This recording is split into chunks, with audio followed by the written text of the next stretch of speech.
Quero cumprimentar a todos na paz do Senhor Jesus, sejam todos bem-vindos para o vídeo de número 4, referente à unidade 2 do curso de Pneumagiologia 1, curso de Teologia de Pneumagiologia 1, a disciplina, e nós paramos no tópico 4.3, arrependimento. Antes vamos fazer uma oração para nós darmos continuidade a este conteúdo. Pai querido e eterno Deus, obrigado, Senhor, pela oportunidade que o Senhor nos concede de estarmos aqui para podermos aprender um pouco mais desta lição relacionada ao Teu Espírito Santo. Dirija-nos mais uma vez, Pai querido, com a Tua bondade, a Tua misericórdia, nos ilumine, Espírito Santo, para que possamos aprender a cada dia a pessoa bendita do Senhor nosso Deus. Obrigado para a glória e louvor do Teu nome, é o que pedimos e agradecemos em nome de Jesus. Amém. Paramos no tópico 4.3, arrependimento, que diz assim: o termo significa literalmente mudança de opinião. No contexto bíblico, refere-se a uma mudança de ideia em relação ao pecado e ao mal. O arrependimento é visto na Bíblia como um elemento fundamental na resposta do homem a Deus. Pela fé, nós voltamos do pecado para Cristo. A conversão, que significa literalmente mudança de direção, é um ato associado ao arrependimento. Muito bem, o arrependimento aqui ele concilia com a palavra conversão. Conversão, a pessoa está indo para um determinado caminho e ela decide mudar o caminho. Então, a palavra arrependimento está associada a esta outra palavra. Essa pessoa ela muda de direção, ela muda da direção para um caminho ruim para um caminho bom. Do caminho ruim ela vai para um caminho bom. E nós entendemos que esse arrependimento é feito pelo Espírito Santo. O Espírito Santo que é a pessoa central para que este arrependimento aconteça aonde? No coração do homem, no coração do ser humano. Nós temos algumas referências, por exemplo, aqui vou ler para vocês Marcos, melhor dizendo, capítulo de número 4, e o verso de número 15, que diz assim, Marcos capítulo 1, verso 15, que diz: e dizendo, o tempo está cumprido e o reino de Deus está próximo, arrependei-vos e crede no Evangelho. Então, é chegado o reino de Deus, conforme a palavra está dizendo aqui, Jesus estava anunciando o reino de Deus. Então a pessoa precisava ter um arrependimento dos seus pecados, e esse ato era feito pela pessoa do Espírito Santo. O chamado de Deus para o arrependimento é um lembrete do caráter fundamentalmente moral do Evangelho e da nova vida que segue nossa aceitação do Evangelho.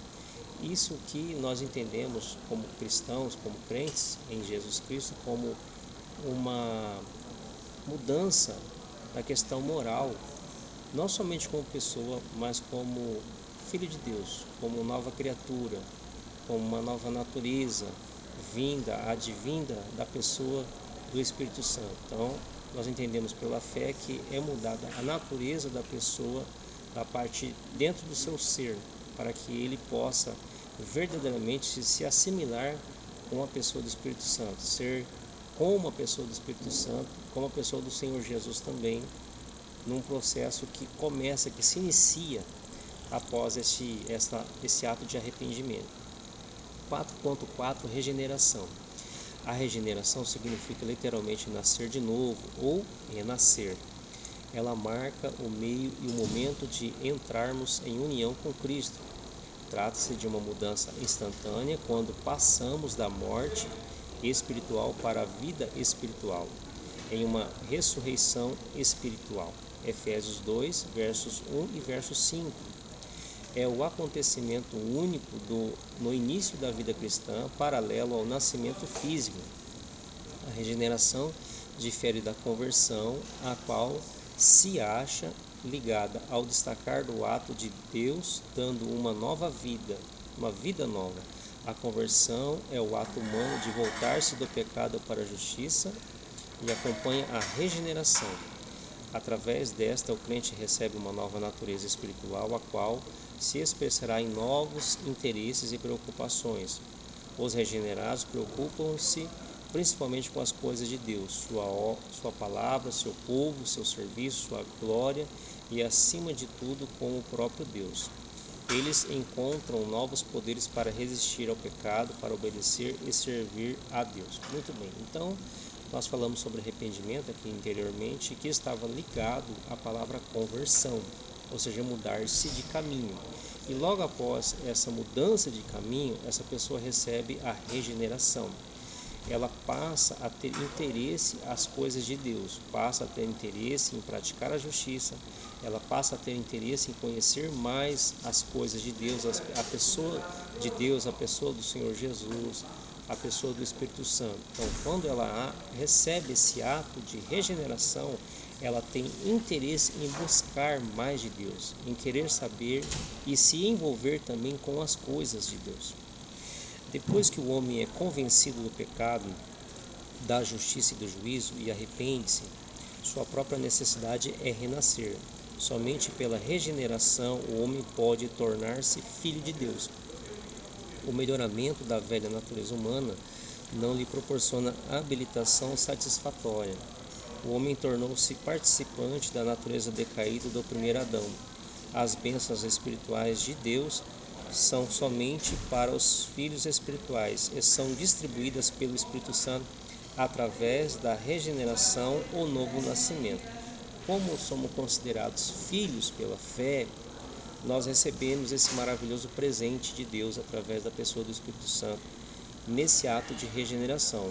Então nós recebemos algo por sermos filhos. Esse presente que nós nos arrependemos, após nos arrependermos, nós nos convertermos e agora sermos regenerados, nós nos tornamos filhos, a natureza nossa automaticamente ela é mudada para que a gente venha cada vez mais se assemelhar à natureza divina. É algo satisfatório. O homem ele passa a não ser mais, melhor dizendo, da natureza decaída, que é a natureza de Adão, a natureza do pecado, para essa natureza, de regeneração, de renovação na sua vida, algo diferente, uma vida nova. 4.5 Habitação. A habitação interior significa que Deus está presente de uma maneira nova, mantendo uma relação pessoal com o indivíduo. Essa união com Deus chama habitação morada. É produzida realmente pela presença da Trindade completa, considerando que o ministério especial do Espírito Santo é o de habitar no coração dos homens, a experiência geralmente conhecida como morada do Espírito Santo. Então nós passamos a ser morada, ou seja, a casa do Espírito Santo. Nós, o nosso ser, o nosso corpo, também sendo morada da alma, nós também passamos a ser a morada do Espírito Santo. O Espírito Santo habita em nós, habitando em nós, ele dirige as nossas ações. Então, assim como Paulo também fala em uma das suas passagens na Bíblia, não vivo mais eu, mas Cristo vive em mim. Então, a pessoa do Espírito Santo, ela passa a fazer morada. Nós somos a sua casa e por nós sermos a casa do Espírito Santo, ele que dirige e ordena as nossas ações a partir desse momento de conversão, de arrependimento e de regeneração. A regeneração pelo Espírito Santo envolve união com Deus e com Cristo, sendo conhecida como habitação. Essa habitação do Espírito Santo é distintivo do cristão no Novo Testamento. Muito bem, essa habitação ela não é uma habitação comum, é algo diferente, é uma habitação que o Espírito Santo ele faz essa união entre Deus, e o Senhor Jesus. O Espírito Santo ele faz essa união, é uma habitação que tem um relacionamento com a Trindade. O Espírito Santo vem habitar ou fixar residência na vida do crente por ocasião da regeneração e ali permanece, seja qual for o grau de imperfeição ou imaturidade desse crente. A habitação do Espírito Santo é uma fase posterior à obra da regeneração. Assim, ele possibilita o crescimento da nova vida iniciada. Precisamos perceber e reconhecer sua presença permanente no templo dos nossos corpos. Esse reconhecimento deve tornar o nosso ser sagrado e levar-nos a conservá-lo imaculado e livre do pecado. O reconhecimento da sua presença é igual o segredo da experiência de seu poder. Então, como nós somos morada, né, imagina-se uma casa suja, uma casa que precisa de limpeza. Desta mesma forma, o Espírito Santo ele vai fazendo esse processo de limpeza nesta casa. Como ele é o morador, ele é o habitador desta casa que somos nós, ele passa a nos limpar, ele passa a nos purificar e passa a colocar na nossa mente coisas que a cada momento na nossa vida nós vamos aprendendo com a pessoa bendita do Espírito Santo como nós devemos nos portar, como nós devemos agir, o que devemos fazer em relação à pessoa do Espírito Santo, em relação também à palavra de Deus. E desde no começo, imagina-se que essa pessoa que acabou de se converter, ela ainda não está com a sua casa limpa, né? Vamos supor que a casa esteja desorganizada, uma casa suja, ela precisa de reparos. Então, não tem uma fase específica quando que o Espírito Santo ele faz essa morada. Ele começa a se fazer a morada, mesmo essa pessoa nessa condição, vamos dizer assim, uma condição deplorável. E a sua natureza passa a ser trabalhada, tá? Não tem um tempo específico que o Espírito Santo ele entra, né? Basta apenas essa pessoa, ela dar a oportunidade para que ele entre e ele passe a fazer esse trabalho maravilhoso dentro do seu lar, dentro da sua casa agora, que é nós o templo do Espírito Santo, a partir desse momento da nossa conversão. Romanos 8, verso 9 diz assim: Vós, porém, não estáis na carne, mas no Espírito, se é que o Espírito de Deus habita em vós. Mas se alguém não tem o Espírito de Cristo, esse tal não é dele. Muito bem, então, aqui está registrado. Agora nós vamos para o tópico 4.6, segurança, que diz assim: Outro aspecto da obra do Espírito Santo está associado à convicção espiritual do povo de Deus, à segurança de sua fé. 1 João capítulo 3, versículo 24 diz assim: E nisto conhecemos que ele permanece em nós, pelo Espírito que nos deu. De modo similar, Paulo refere-se ao Espírito Santo como um selo, em 2 Coríntios 1, 22, Efésios 1, 13 e Efésios 4, 30. Termo que no mundo do primeiro século representava segurança, garantia, tal como uma fechadura. Tinha também o significado de um sinal de posse. Esta ideia desta forma se expressa na vinda do Espírito Santo sobre Jesus. O termo é também aplicado à experiência cristã, nos versículos referentes ao testemunho do Espírito Santo no interior do crente. Vamos ver aqui Romanos 8, por exemplo, verso 16.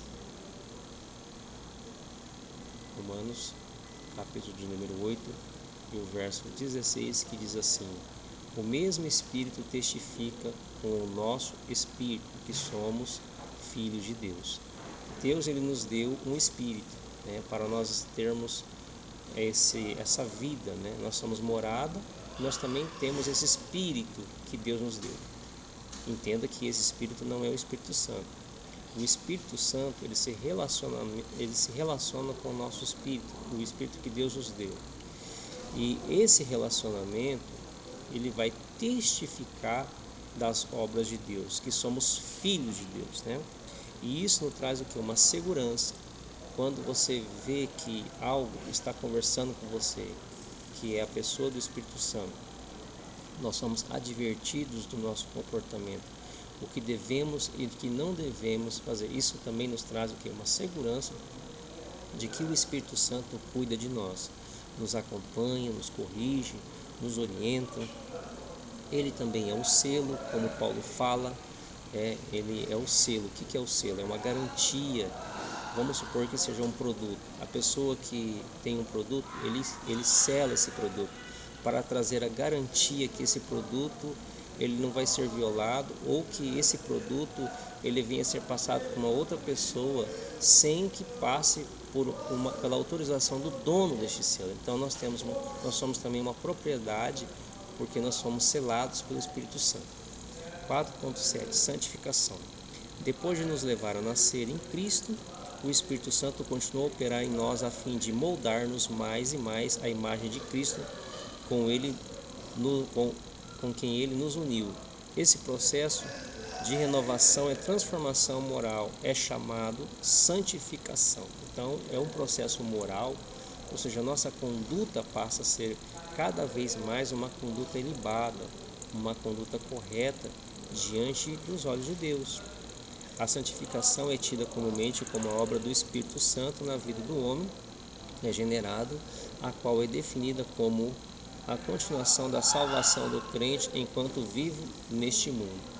Então nós entendemos que nós estamos num mundo que tem ideias de corrupção, ideias maldosas, mas o processo de Deus na nossa vida e também no nosso corpo, sendo um processo de santificação, ele vai nos separar das ideias e das coisas do mundo. Então isso é interessante, que isso também pertence à obra do Espírito Santo, o processo de santificação. Na Epístola aos Romanos, o apóstolo Paulo, ao explicar o plano de Deus para tornar os pecadores justos em Cristo Jesus, apresenta a justificação, sendo implícita na regeneração, como tendo sua continuidade na santificação, operada no cristão pelo Espírito Santo. Paulo frisa isso a respeito da obra da justificação, porque quem que nos justifica é Deus, através da pessoa bendita de Jesus Cristo. E também nós temos essa confirmação pela pessoa do Espírito Santo, por este cuidado, por ele nos santificar, ele nos selar, ele garante que nós, o trabalhar dele na nossa vida, faz com que a gente tenha a segurança de que Deus está conosco. Mesmo nós tendo imperfeições, o trabalho dia a dia do Espírito Santo faz com que a gente se santifique. Por isso nós temos essa garantia de estarmos com Ele. 4.8 Revestimento de poder. Revestimento de poder refere-se ao cumprimento da promessa de Jesus aos seus discípulos e à igreja de uma forma geral, segundo mencionado em Atos 1:8, que diz assim: mas recebereis poder ao descer sobre vós o Espírito Santo, e ser-me-eis testemunhas tanto em Jerusalém como em toda a Judéia e Samaria e até os confins da terra. Então nós recebemos esse poder, ou seja, uma autorização do alto, vindo de Deus. Claro que nós observamos que isso foi uma promessa, e Jesus ele faz o cumprimento dessa promessa após a sua morte e ressurreição, e depois ele fala que viria o Espírito Santo Consolador, a descida do Espírito Santo. Naquele dia que nós consideramos como o dia do Pentecoste, foi o marco inicial para a igreja, segundo muitos teólogos, muitos historiadores, que assim o registram. E essa descida do Espírito Santo nos capacitou desse revestimento de poder para nós pregarmos o Evangelho. Esse revestimento de poder é um enchimento realizado por intermédio do Espírito Santo, em uma experiência subsequente à conversão, capacitando o crente a ser uma testemunha eficaz de Jesus. Então aqui confirma que nós realmente somos testemunhas de Jesus Cristo ao mundo, às nações, e nós temos que testificar da obra redentora do Senhor Jesus, também através da pessoa do Espírito Santo nas nossas vidas. A característica principal desta promessa é o poder para servir, e não a regeneração para a vida eterna. Sempre lemos sobre o Espírito vindo sobre, repousando sobre ou enchendo as pessoas. A referência nunca é relacionada à obra salvadora do Espírito, mas sempre ao poder para servir. Da mesma forma como o Senhor Jesus veio na terra para servir e para não ser servido, de igual forma somos nós também. Nós, a partir do momento que nós temos a natureza divina dentro de nós, pela pessoa do Espírito Santo, nós também devemos servir as pessoas, né? E não sermos servidos. E isso é uma atitude nobre do Espírito Santo, porque também o Espírito Santo, ele faz esse papel, com que a nossa natureza seja uma natureza de servirmos as pessoas, para nós darmos aquilo que o mundo não tem, nós darmos aquilo que o pecador ainda não conhece. Então, a partir do momento, nós somos agentes de Cristo, né, e dirigidos pelo Espírito Santo para poder pregar este Evangelho. Então, irmãos, nós concluímos aqui a unidade 2. Que Deus possa abençoar grandemente a sua vida, em nome de Jesus.